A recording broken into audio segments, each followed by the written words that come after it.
शौहर बेगम से, भाई बेगम, अपनी 40 साल शादीशुदा ज़िंदगी में आज पहली बार तुमने इतनी बेहतरीन चाय बनाई है कि बयान नहीं कर सकता।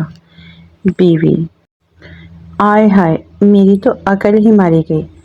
मैंने गलती से अपनी प्याली आपको दे दी।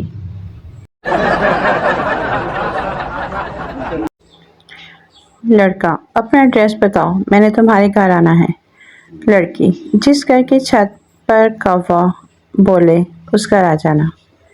लड़का, लेकिन कौवा तो किसी भी घर की छत पर बोल सकता है। लड़की, तो तुमने भी तो जूतियां ही खानी है ना, किसी भी घर से खा लेना। No, no, no, no. दो बीवियों के शौहर से एक दिन दोनों बीवियों ने पूछा कि उसे कौन सी बीवी पसंद है। शौहर ने दोनों बीवियों की जूतियों की तरफ देखा और फैसला महफूज कर लिया।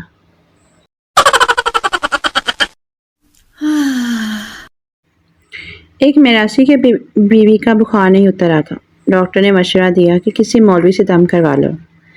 मिरासी की बीवी इंतहाई खूबसूरत थी, तो मौलवी रोज़ाना दम करने घर आ जाता था।